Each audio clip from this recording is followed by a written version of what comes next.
Vejam bem, eu quero saber como é que foi, primeiro antes de eu falar o que eu quero falar, eu quero saber como é que foi a semana de vocês. Podem começar aí. Como é que vocês estudaram, como foi, encontraram dificuldades, conseguiram aplicar as coisas do PM, não conseguiram, o que que aconteceu? Falem comigo.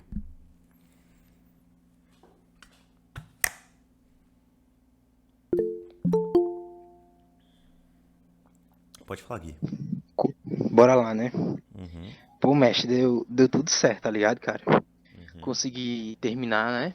Eu vi todo o PM.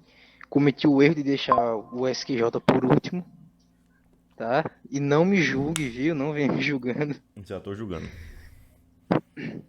Mas, assim, macho, deu tudo certo, tá ligado? Eu só tive aquela duvidazinha no que é o entroncamento. Uhum. Foi só essa minha dúvida, cara. Que o resto, o priming, como fazer o SQJ, entendi tudo imperfeitamente. Só tive essa dúvida que foi no entroncamento. Tá, deixa eu espelhar aqui pra vocês. Guilherme joga Free Fire. Eu não aguento vocês não, velho, na moral. Esse Guilherme joga Free Fire. Vocês jogam junto, é? Tá todo mundo vendo, não tá? Todo mundo vendo, né? Beleza, todo mundo vendo. Tá assim, dá de ver aqui de boa. Entroncamento cognitivo. Vamos lá. Se vocês pesquisarem esse termo aqui, entroncamento, deixa eu botar os comentários para todo mundo ver que tá na gravação. Se vocês colocarem esse termo no Google, vocês não vão achar nada. Nada sobre o assunto. Nada. Porque isso aqui é uma tradução livre que eu fiz de um termo do inglês chamado cognitive chunking. Assim, ó. Se vocês colocarem isso daqui, vocês vão saber exatamente do que eu estou falando. Cognitive chunking. Eu vou até botar no chat para vocês. Cognitive chunking. Ok? Para fixar uma mensagem. Passe o curso sobre ela. Pronto. Fixar essa mensagem. Tá aí, tá fixada. O cognitive chunking é o ato de você mentalmente pegar as informações, capturar as informações, analisar elas, ou seja, o que significa analisar? O que significa analisar? Decompor, né? Análise é decomposição. Decompor. O que é anáfase lá na mitose? Hein? Ou na meiose, é anáfase. É a fase de separação. Aná. O que é o anarrier? Dar para trás. Né? Quebrar. O que é o... Cara, tinha outra palavra na minha mente com aná. Não é essa que você está pensando não, viu, Guilherme? É outra. Só que não me vem à mente agora. Mas analisar é decompor, ok? Ah, tá. Anamnese. O que é anamnese? Aná é quebrar, dividir. Mnese vem de memória. É como se fosse a história. Quebrar a história do paciente, a memória, assim, a composição que ele está ali. É a anamnese do paciente, certo? Ok, então como é que a gente faz um trocamento cognitivo? A gente captura as informações, a gente analisa elas, decompondo elas até onde? Até as informações bacanas ali que a gente conseguir evocar. Depois a gente faz o processamento dessas informações e aqui que tá, ó. Nesse processamento a gente vai entender as características lógicas daquilo que a gente está falando, né? E aqui tem múltiplos processos. Aqui é a parte mais complexa da nossa cognição, é a nossa capacidade de processar ideias. É basicamente o que distingue a gente de qualquer outro animal. Nossa inteligência que é absurda. A gente pode processar muito. A gente pode absurdamente, é sério. Por exemplo, numa mesma frase, a gente pode entender um resultado, um significado simbólico e um significado real dela. Entende? Por exemplo, ele é um grande homem. A gente pode tanto entender isso como ele ser uma pessoa alta, forte, como uma pessoa cheia de virtude, cheia de grandeza, outro tipo de grandeza, não a denotativa, mas uma grandeza conotativa. Então, essa aqui é a parte mais complexa e que eu ainda não tive tempo de... Né, nem se eu tivesse todo o tempo do mundo eu conseguiria explicar o processamento da mente humana. Mas isso aqui é a parte mais complexa. Tá? E conforme você vai treinando a habilidade de processar ideias, você vai ficando mais inteligente. Ok? Eu vou falar ainda. Então, você vai processar essas características lógicas dela, os grupamentos, enfim. Calma aí, relaxa, que eu vou falar na prática como é que faz. Ok, depois desse processamento, a gente vai chegar numa síntese. Ok? A gente vai sintetizar essas informações. Às vezes, não tem muito o que processar nem o que sintetizar. Né? Depende das características das informações. Às vezes não tem muito o que sintetizar. E depois disso, que a gente sintetizar, a gente vai fazer o entroncamento, propriamente dito. O entroncamento, que é o ato de agrupar informações similares em categorias lógicas, em troncos lógicos, em categorias chunks, troncos. Vou puxar para cá. Lógicos, ok? Ou pior, né? É uma forma pior, menos bom, né? Por assim dizer, menos bom de se fazer, ou num tronco, no alicerce, num tronco, no entroncamento numérico. Quando é que a gente faz isso daqui? Quando a gente não pode fazer o lógico. Quando a gente não pode fazer o lógico, a gente apela para o numérico. Mas o melhor que tem é o lógico. E aí a gente pode botar no numérico para garantir. Então fica um entroncamento lógico-numérico. Ok? Vamos ver na prática como é que a gente faz esse entroncamento cognitivo, ok? Eu quero que cada um de vocês me fale uma palavra aleatória. Ou uma frase aleatória, pode ser também. Pode ser uma doença, pode ser um remédio, pode ser um celular, uma pessoa, qualquer coisa. Me falem aí, cada um de vocês. Vamos lá. Podem falar pura. duas. Não, tá bom, substância pura. Beleza. O Titanic afundou. Calma aí. Deixa eu diminuir o pincel aqui. Pronto. Substância pura. Titanic que afundou. Só isso, pessoal? Vamos lá, falem mais coisas. Transfigurado. Transfigurado.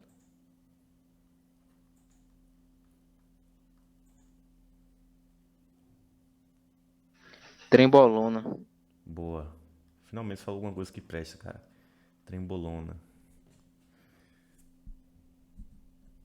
Que mais? Substantivo. Substantivo. Neutrófilo. Eu tenho certeza que cada um tá falando aquilo que mais está familiarizado ou estudando no momento.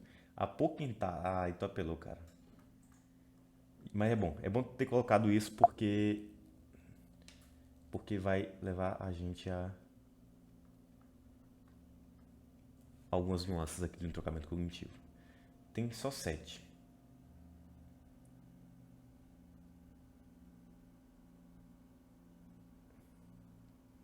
Pronome.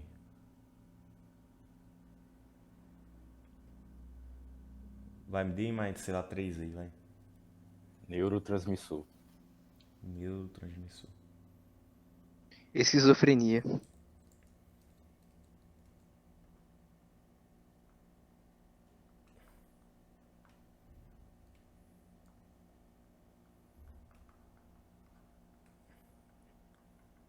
Esquizofrenia. Tá bom? Vamos supor, né, que na prova X lá daqui a um mês vai cair exatamente quais são essas 10 palavras. Né? Tem 10? Tem 10. Isso. Como é que a gente faria para aprender elas? A gente faria aqui um entroncamento. Agora vocês me falem, é fácil decorar essas palavras aqui? Podem falar. De forma alguma. Estão todas De forma desconectadas, alguma. assim. De forma alguma. Não faço. Mas a gente pode facilitar ao máximo. Nunca vai ser fácil, mas a gente pode facilitar ao máximo. Como? Fazendo esse entroncamento. Vamos procurar aqui, já vamos pular, como praticamente está tudo sintetizado aqui já, vamos pular já para a fase do agrupamento das informações segundo uma lógica ou segundo um tronco numérico. A gente vai primeiro tentar entroncar via lógica, depois a gente apela para o numérico. ok? Vamos lá. Existe alguma lógica entre alguma dessas palavras aqui? Substantivo e pronome. Perfeito. Já vão configurar ali um dos troncos, né? Um dos troncos. Tronco 1. O que mais? Ó, tem Esquizofrenia e neurotransmissor. esquizofrenia, neurotransmissor. Tem duas frases com duas palavras. Que é substância pura e Titanic afundou. Vocês verem que essa lógica, tá? Eu quero que vocês prestem atenção. Essa lógica aqui, ele que criou, tá? Não existe um vínculo lógico real entre isso daqui e substância pura. Ele está criando. A pergunta é um bom tronco? Eu não acho que seja, mas vamos deixar para depois, talvez. Não seria. Não acho que seja. Então, no meu tronco 1 iriam as 3 seguintes palavras, que para mim tem a ver. Os neutrófilos com os neurotransmissores e a esquizofrenia. E aí eu pensaria assim, né? Vamos lá. Primeiro tronco que eu vou fazer é o numérico. Já vou começar assim. Porque eu sei que são 10 palavras. Então, se eu precisar lembrar, depois eu sei que são 10 palavras, não são 11, não tinha ficcionáveis, né? Tá assim. Ó, eu sei que não são uma, eu sei que não são 3 palavras, eu sei que não são 5, eu sei que são 10. É muito difícil você esquecer isso. Por exemplo, cara, fazem anos que eu estudei a angiotensina 2 e até hoje eu lembro que eu categorizei ela em 5 funções distintas no organismo. Fazem anos. Eu demoraria, talvez aqui, algum tempo para chegar nessas funções, mas eu provavelmente aceitaria 3, entre 3 e 5, ou seja, entre 60% e 100% de retenção da memória. Depois de anos estudado, anos, não revisei mesmo. Né? Tá aqui na minha memória. Tá lá o entroncamento lá bonitinho. Eu só preciso reconstruir ele, tá? Então eu sei que são 10. E até agora eu já tenho 3 troncos aqui. Seriam das classes gramaticais. Nem vou olhar para lá, para a esquerda, que eu já lembro de qual que são duas, que são os pronomes e os substantivos. Aí aqui eu apelo. Olha só como é que eu sou esperto. Eu não sou burro. Se eu tentar lembrar, ó, eu lembro que 2 coisas tinham alguma coisa a ver com esse radical subst, que era substância pura. E aí eu já lembro que essa substância pura, né, substância pura, tinha um vínculo lógico com a outra das 2 palavras, que eram 2 palavras. Então, nesse tronco aqui, eu ainda empurro o Titanic afundou. E que se dane, tá ligado? Titanic afundou. Depois, eu lembro que tinham 3 coisas a ver com a biologia. O nome desse tronco aqui vai ser biologia, tá? Aí eu penso assim, neurotransmissores? O que tinha a ver com neurotransmissores, cara? Esquizofrenia, né? Tem tudo a ver com neurotransmissores, esquizofrenia. E aí tinha lá os neutrófilos também. Pronto, agora só faltam 3. Só faltam calma aí. Aqui tem 1, 2, 3, 4, 5, 6, 7. Faltam apenas 3 informações, que eu vou puxar aqui, ó. Pronto, vamos ver se de cabeça eu lembro. Vou tentar, ó, sem ter entroncado elas. Vou tentar lembrar as 3. Ok. Trembolona. Deixa eu puxar aqui, peraí. Aqui vai vir uma nuance muito interessante agora. Prestem atenção. Apocofona é uma coisa assim. Apocantou. Enfim, eu vou voltar nisso aqui daqui a pouco, porque eu quero comentar sobre isso aqui para vocês. Era a trembolona e a outra coisa. Será que eu me lembro de cabeça? Tem alguma coisa faltando. Eu vou puxar na minha memória a imagem, vou tentar puxar a imagem das 10 palavras. Eu vou ver se eu consigo conferir ali na direita e na esquerda. Quais que não foram truncadas? Tá, ok, não vamos perder tempo aqui. Se eu forçasse muito, quem sabe eu conseguiria. Não vamos ficar perdendo tempo aqui. Vamos lá ver. Qual foi que faltou? A transfigurado. Ok? Então essa aqui, ó. 9 de 10 eu consegui, outras uma não. Agora eu quero falar sobre isso aqui, ó. Por que eu não consegui aprender essa palavra, decorar ela aqui, colocar ela no tronco? Hein? Por que vocês acham que eu não consegui colocar ela no entroncamento? Porque faltou Talvez, lógica. Hã? pela falta de conexões assim com teu conhecimento já prévio. É como se fosse isso, mas vejam, pode falar, Milena, pode falar. Faltou a lógica. Faltou lógica, mas eu quero saber por que essa palavra especificamente, que é apoquentar, seria mais difícil de decorar de todas. Pode falar, Norbert. Eu ia falar da lógica que a Milena falou. Não é isso, exatamente não é isso.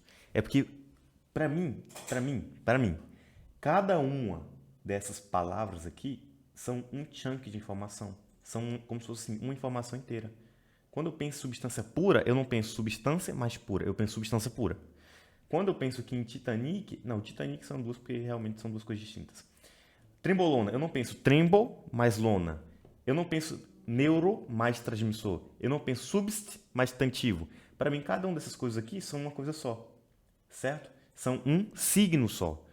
Então isso daqui, ó, é um signo só para mim porque consegue puxar o significado, eu consigo puxar o significado inteiro dele, certo? Agora, para mim, apoquentar, né, apoquentar não é um signo para mim. Não é um signo. Por que não é um signo? Porque eu não consigo evocar significado. Logo, isso aqui são vários signos que eu tenho que decorar. São vários signos e isso excede o limite da minha memória de trabalho. Ok? Então, para mim, isso aqui é mais ou menos isso aqui. Ó. Quando eu penso em apoquentar, eu penso quem tá. E eu não sei o significado, então eu não consigo sintetizar isso aqui em nada. Nada me vem à memória. Eu não faço a menor ideia do que seja isso. Entende? Então, isso aqui, de fato, isso ocorre muito, tá? No estudo de vocês, porque vocês tentam aprender coisas sobre as quais você não sabe nada. Você é incapaz de sintetizar, você é incapaz de sequer processar essa informação. Eu não consigo nem extrair o significado disso daí, não faço a menor ideia do que seja. Pode falar quem levantou a mão. Eu ia falar é justamente isso, que por ser uma palavra que você não utiliza no seu cotidiano, você não consegue puxar situações que você já utilizou, ou que dificulta ainda Eu mais. não consigo evocar o significado, que dificulta ainda Isso, mais. evocar. Nenhuma dessas palavras aqui são palavras que eu costumo utilizar no meu cotidiano. Mas mesmo assim eu conheço todas elas. Eu sei do que se trata. Ok? Olhem como é que eu consegui fazer aqui o meu entroncamento que foi mais eficaz para minha memória de trabalho. Isso aqui é como se fosse um mapa de entroncamento cognitivo, tá? Tá horrível porque as informações são todas isoladas, mas se assemelha na lógica que você deve aplicar no teu estudo. Né? Vocês querem que eu dê agora um exemplo mais real? Esse é um entroncamento cognitivo. Né? Eu consigo tranquilamente ainda me lembrar das 10 palavras agora. Eu já codifiquei lá o transfigurar, já veio. Então eu vi meu erro e corrigi. É como se tivesse feito uma questão, errado e refeito. Né? MEC é mapa de entroncamento cognitivo. Ok? Tudo que eu fizer de modo a aumentar a minha codificação em torno de um assunto é um mapa de entroncamento cognitivo. Ok? E aí eu tenho dois tipos, basicamente. Os MPC e os MPR. Nos MPC, o meu foco é no processamento e na codificação das informações, ou seja, no aprendizado. No MPR, o meu foco é na priorização das informações. Então, aqui, por exemplo, nos MPR, eu vou trabalhar a melhor hierarquia, a melhor forma de se lembrar de algo.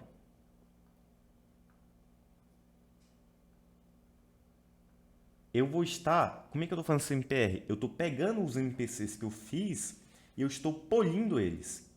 Então, passo aqui, ó, eu tenho como se fosse, entre aspas, né, um MPC polido. Polido. Certo? Esse MPC polido é a forma, é mais ou menos a forma final, que a gente não consegue exatamente prever como é que a memória vai ficar no nosso cérebro. Mas a gente consegue prever mais ou menos como ela vai ficar. Então é como se fosse mais ou menos a forma final da memória do nosso cérebro. Quanto mais sintetizado,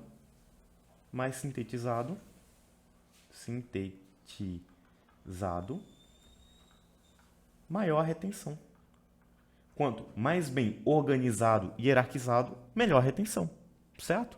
Então eu poderia pensar aqui em formas ainda melhores. Tá vendo que é um MPC todo bagunçado, não tem muita ordem, um negócio todo confuso. Se eu quisesse melhorar isso daqui ainda mais, eu faria um MPR, um mapa de priorização e revisão, e poliria esse mapa para ele ficar ainda mais organizado. Como isso aqui é uma informação bucha, né? Vou usar para nada, isso aqui eu quero mesmo esquecer. Não vou fazer isso não, porque depois eu fico decorando um monte de coisa inútil na minha cabeça. Tá? Tá, isso... Vocês querem falar alguma coisa por enquanto? Ou tá boa a aula? O que vocês estão gostando? É isso mesmo? Vocês querem continuar vocês querem que eu continue trabalhando nisso, batendo nessa tecla agora? Tipo assim, eu fico pensando que minha memória de trabalho ela é muito, muito ruim, porque, tipo, hoje eu tive a situação do. Eu tava no elevador, entrou um guri, e o guri falou que eu parecia com um ator que tinha na Netflix lá. Ele falou 3 vezes a série inteira. E depois eu tentei fazer o rehearsal disso e não consegui, pô. Não conseguiu? Não, não Não, consegui lembrar. ó, vamos lá. Vamos lá, rapidão. Só pra vocês entenderem. Mas não tem nada a ver com o estudo isso. Mas eu só tentei fazer o rehearsal e não veio. Cadê meu modelo da memória de trabalho? Pode falar, ô Felipe.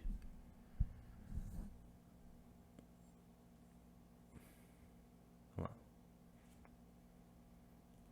Vocês lembram desse modelo aqui? Quem lembra? Lembro. Lembra, né? Sim. Beleza, bacana. Vamos descrever o que está ocorrendo. Pode falar, Milena. Então, eu ia falar sobre isso que aconteceu com o Natan. Às vezes, eu acho que, tipo assim, a minha memória de trabalho, ela funciona mais quando eu quero, entendeu? Quando eu tô aleatória, fica bem difícil de gravar alguma coisa, mas quando eu me esforço, aí fica melhor. Fica mesmo. Olha, Natan, vamos lá. Pode falar, Guilherme. Outra coisa que eu lembrei agora, né? Entrando nessa pegada de memória. É normal, assim, você tá numa prova, por exemplo. Aí vem um assunto que você estudou há muito tempo, aí do nada dá um estalo na sua cabeça e você se lembra de tudo o que tem a ver com o conteúdo. E Claro. comigo é basicamente assim, tá ligado? Por exemplo, eu estudo conteúdo, aí eu meio que esqueço que eu sei dele. Aí, sei lá, quando vem uma situação que eu necessito dele, aí simplesmente vem tudo a ver com conteúdo, situações práticas, tudo que eu estudei, tá ligado? Sim. Não sei se é normal, se é loucura É minha. muito normal, é muito normal. É como se fosse uma fagulha, certo? Uma faísca, que ao encontrar o substrato, o combustível, pega fogo e se alastra. A nossa memória ela funciona com um princípio parecido de efeito de cascata, porque uma memória leva a outra, certo? Uma memória leva a outra. E é justamente o priming que é meio assim a conjunção total de tudo, resumido, que quando você acessa o prime, pum, expande tudo. Entenderam a função do prime? Então aqui, ó, o conteúdo é isso aqui, ó. O prime é isso aqui, ó, que faz assim, ó, e abre tudo. Então você vê o prime é pouca coisa. Quando você dá um zoom, um monte de coisa. Entende? Essa informação que te permitiu acessar as outras informações é o prime. A gente consegue fazer o prime nós voluntariamente? Não. O prime verdadeiro mesmo do teu cérebro, do jeito que o teu cérebro funciona, a gente não consegue. A gente consegue se aproximar. E a gente se contenta com isso, porque a gente é humano. Pode falar, Milena. Isso seria também aplicado para quando a gente vai fazer uma questão e aí a gente está com dificuldade nela e pula para outra, e aí o cérebro continua trabalhando naquela questão, e aí a gente volta e consegue? Seria também? Sim, mais ou menos. Vou explicar o que ocorre nesse caso. Existe uma coisa que é o seguinte, que é o tunelamento da atenção. Só que a gente deve se atentar para a polissemia desse termo, tunelamento da atenção. Às vezes a gente se refere ao tunelamento da atenção como o fato de, sei lá, criar uma visão em túnel e ter uma inibição da visão periférica. Isso é muito comum em homens que fazem uso de cafeína. Mulheres eu não sei como é que é. Mas nós homens, se excedermos na cafeína, a gente vai ter um efeito claro ali de tunelamento da atenção, tunelamento visual. É um tipo de tunelamento de atenção. Outro tipo é quando você está, por exemplo, tão fissurado no que uma pessoa está falando que você inibe todos os sons ao redor e tudo mais, você fica só naquilo. Ou quando alguém tá falando demais, blá, blá, blá, e você entra aqui dentro do teu cérebro e fica só você e suas informações, e quando você volta, a pessoa... E aí, o que você acha disso? Você fala, acho massa, velho. Entende? Isso é um tunelamento da atenção. Mas esse tunelamento também pode ocorrer nesse sentido que você está falando. Você fica tão enviesado numa forma de se fazer uma questão, a sua quantidade de circuitos neurais fica tão limitada durante a resolução daquela questão que você não consegue expandir o raciocínio. Quando você alterna o conjunto de circuitos neurais fazendo outra questão, porque outra questão já vai suscitar um novo conjunto de neurônios, quando você volta, já não tem mais aquele viés. E você consegue fazer um raciocínio por outra abordagem, uma abordagem que é mais óbvia, talvez fosse mais óbvia, você não tinha visto. Por exemplo, Albert, quando a gente fez aquela gravação lá, daquela questão que não estava saindo, estava aqui, ó, não estava saindo. Eu falei, não, Albert, estou aqui apertado para ir ao banheiro, eu vou ali no banheiro, em 3 minutinhos eu volto. Quando eu voltei, já voltei com a resolução na cabeça, né? Então, isso é muito interessante. É isso que ocorre de fato. É uma troca da circuitaria neuronal. Não sei se a palavra existe, circuitaria. Quem manja de tech aí que sabe. Ó, mas vamos falar aqui sobre o que aconteceu com o Nathan. O Nathan ele recebeu uma informação, ok? O nome do personagem da série. Ele recebeu mais ou menos assim, o personagem, e ligado ao personagem tinha ali a informação, que eu vou representar pelo ponto, que é a série, ok? Ele recebeu isso daqui e ele recebeu que isso daqui tinha alguma coisa a ver com a aparência dele. Essa memória, esse conjunto de memória, chegou mais ou menos assim, ok? Chegou bem aqui na memória de trabalho. O que pode acontecer com essa memória quando ela... Será que eu consigo pegar o negócio? Acho que eu consigo. Não, só eu consigo pegar inteiro. Lá ele.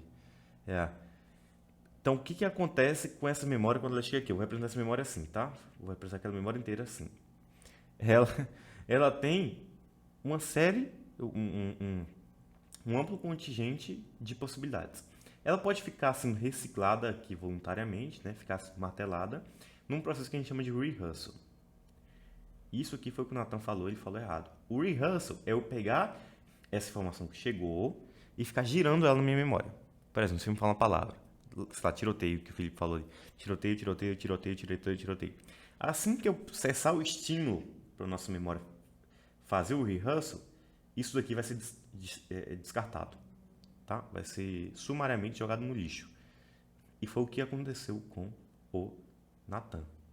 Exatamente. Essa memória chegou aqui, ele ficou em rehearsal, assim que ele parou, essa memória foi pro lixo. Ok? É justamente aqui que o entrocamento cognitivo atua. É justamente aqui que o entrocamento cognitivo atua. Não é só para estudar tudo na vida de vocês, vocês vão usar o entrocamento cognitivo. Vão fazer um vínculo lógico entre as coisas. O que o Nathan deveria ter feito? Bom, o entrocamento cognitivo deve estar entroncado em alguma coisa que já está na nossa memória, de preferência. Né? Então, qual é a forma mais eficaz dele se lembrar disso? Ele vai puxar...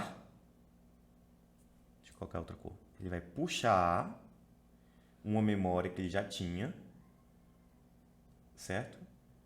De preferência que tenha a ver com as informações. Então, por isso tem o passo da análise e da evocação.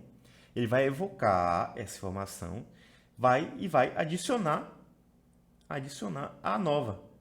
Por quê? É como se essa informação antiga, que ele já tinha, que está evocando agora da memória dele, vai servir como se fosse uma linha de pesca, né? Uma isca. Ele joga, a isca pega e ele puxa. Quando ele puxa, ele recodifica a memória. Então não basta ele só ficar em rehearsal, repetindo na memória dele, na memória de trabalho. Ele tem que puxar alguma coisa da memória de longo prazo, colocar aqui, adicionar em trocamento cognitivo e retornar. Ela retorna automaticamente, praticamente. Entende? É isso que ele deveria ter feito. É isso que ele deveria ter feito. Certo? Deu para entender o que você... Deu para entender bem. Pode falar, Norbert. Eu tinha falado que deu para entender. Deu. Cara, é por isso que, por exemplo, quando a gente está estudando, sei lá, biologia, né? A gente sabe que a gente consegue relacionar a biologia com a química, né? E a Consegue. física ao mesmo tempo. Sim. Porque tem vários conceitos que, tipo assim, eu tenho muito fresco na minha cabeça, porque quando eu estava estudando, eu consegui relacionar com a química, por exemplo, de biologia, com a química e a física ao mesmo tempo. Tipo, é muito mais difícil para esquecer. Tipo, é muito fresco na minha mente. Eu Muito. consigo, assim, puxar muito fácil. Muito. Muito. Muito. Por isso que eu recomendo muito mais estudo por livro. Geralmente os livros são muito mais eficazes em trazer esse tipo de informação, né? Os professores sempre vão tentar mastigar muito para vocês. Não tô dizendo que seja ruim, que é impossível passar medicina só vendo videoaulas, sei lá, não tô dizendo, mas, porra, se alguém perguntar que se é o mesmo mais eficaz, fala, não, óbvio que não, porra, tá maluco? Tá maluco, Neng? Óbvio que não. E se você quiser aprender tudo o que eu fiz para conseguir passar em medicina na UFMG, estudando por menos de um ano em 2023, eu te convido a entrar no protocolo Estudo de Mestre, o meu acompanhamento individual, em que eu vou te ensinar o passo a passo de como você pode aprender em alta performance e conseguir estudar com velocidade e domínio. Se é isso que você procura, eu te convido a entrar no link da página oficial do protocolo Estudo de Mestre, que está aqui na descrição e também no primeiro comentário fixado. Lá você vai ter acesso ao protocolo Estudo de Mestre com vários bônus que eu planejei para você para te oferecer a melhor experiência possível dentro do acompanhamento. Eu te garanto que eu vou te tornar uma máquina de aprendizado e você vai conseguir chegar muito forte na prova do Enem e conseguir a sua aprovação em medicina, tá bom? Conte comigo, fique com Deus e até a próxima. Te vejo no protocolo Estudo de Mestre. Tchau, tchau.